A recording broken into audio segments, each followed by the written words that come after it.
Saludos compañeros, mi nombre es Brian Aguirre y junto a John Freddy Guerrero, Gabriela Peláez y Sonia Ochoa conformamos el grupo 3 de biología, el cual nos ha correspondido hablar acerca de los cromosomas, su morfología, su clasificación, su reproducción y la respectiva composición química de estos elementos, que son muy importantes al momento de la división celular. Así que comenzamos. Los cromosomas son elementos constantes del núcleo celular. Se presenta en interfase como grandes filamentos formando la cromatina, mientras que en la metafase alcanza su máxima anchura y mínima longitud. Los cromosomas se encuentran en cada especie en número definido, además se caracterizan por tener individualidad morfológica y fisiológica, es decir que se presentan por pares de 2 en 2. Por eso se podría decir que la especie humana posee 46 cromosomas en cada célula, es decir 23 pares. En el hombre las células somáticas son diploides, es decir que posee 46 cromosomas, en cambio las células sexuales o gametos poseen 23 cromosomas impares, a las que se le llama haploides, que al unirse en el proceso de fecundación forman un nuevo ser.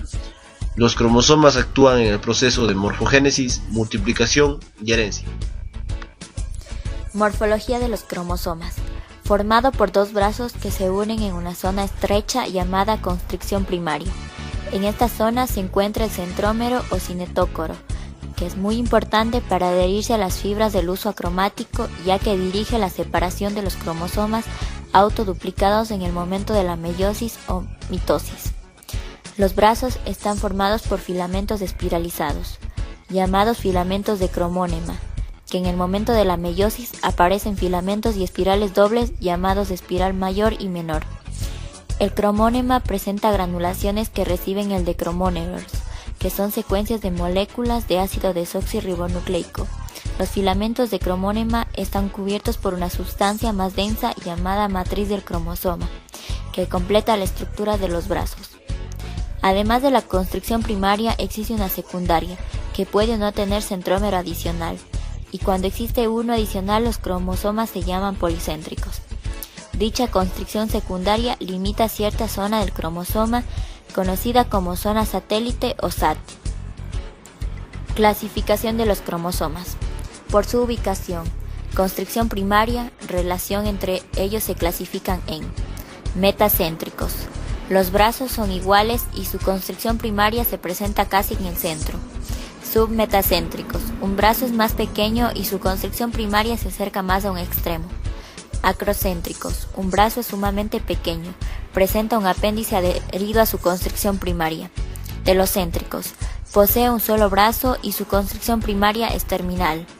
Entre los cromosomas humanos solo se acepta la existencia de metacéntricos, submetacéntricos y acrocéntricos.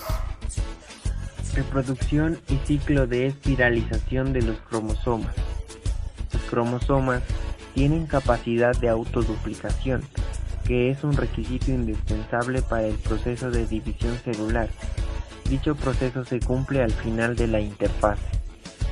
El ciclo de espiralización.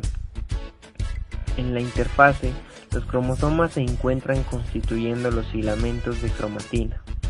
En profase, se inicia el proceso de espiralización, llegando a su máxima expresión en metafase. Comienza a desespiralizarse en anafase. Continúa este proceso durante la telofase y finalmente regresa a su estado de largos filamentos cromáticos en la interfase. Mencionaremos el caso de cromosomas gigantes, que únicamente en algunas especies se encuentran cromosomas de gran tamaño y morfología caprichosa. Estos estudios, como del número, clase y tamaño de los cromosomas de una especie determinada, se conoce como cariotipo. Química del núcleo. Composición química de la cromatina. La cromatina, principal constituyente del núcleo, está formada por nucleoproteínas, que a su vez están compuestas de proteínas y ácidos nucleicos. Las proteínas son de dos tipos, las histonas y las no histonas. Las proteínas ácidas o no histonas se relacionan con el ARN, importantes en la interfase, ya que desempeñan un papel fundamental en el proceso del metabolismo celular.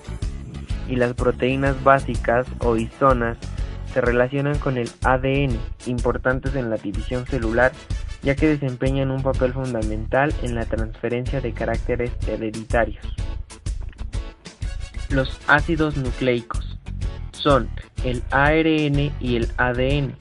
Cuando son sometidos a hidrólisis, estos se descomponen de la siguiente manera: azúcares, el ADN en desoxirribosa, ARN en D-ribosa. Las bases púricas, ADN en guanina y adenina, y ARN, adenina, guanina.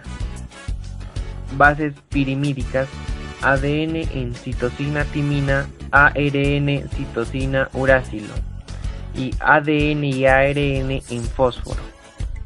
Orden de bases nitrogenadas. Las bases púricas, adenina, guanina, no se unen entre sí. Bases pirimídicas, citosina y timina, no se unen entre sí. Las bases se unen entre sí mediante puentes de hidrógeno.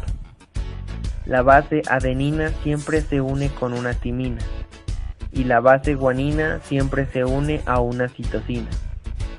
Cuando su hidrólisis no es totalmente, se obtiene nucleósidos, formados por una molécula de hidrato de carbono y una base nitrogenada, y nucleótidos a más de azúcar y una de las 4 bases nitrogenadas. Posee una molécula de fósforo. Entonces, sería el número de bases y el orden que ocupan en la molécula de ADN, las que definitivamente constituyen los genes que transmiten los caracteres hereditarios de generación en generación. Autoduplicación del ADN. Estaría constituida como una espiral a manera de una escalera que se dobla sobre su eje. Los soportes de la escalera serían las moléculas de desoxirribosa y fósforo. Los peldaños, las bases nitrogenadas en su respectivo punto de hidrógeno. Relación núcleo-plasmática. El núcleo y el citoplasma mantienen en cada tipo de célula una relación constante. El índice citoplasmático puede esquematizarse con el volumen nuclear es igual al volumen celular menos el volumen citoplasmático. La relación núcleo-citoplasma puede identificarse como ADN-ARN, queriendo con este significar una relación entre propiedades genéticas y metabólicas de la célula. Contenido de ADN en los núcleos. El número de cromosomas que existe en las células germinales, por ser estas haploides, podemos anotar lo siguiente. Células germinales, N, ADN haploides. Células somáticas, 2N, ADN diploide. Podemos anotar que las células que inician la mitosis o meiosis, 4N, ADN. Cada célula al terminar la mitosis da 2 células con 2 N, ADN, y al final de la meiosis tenemos 4 células N, ADN.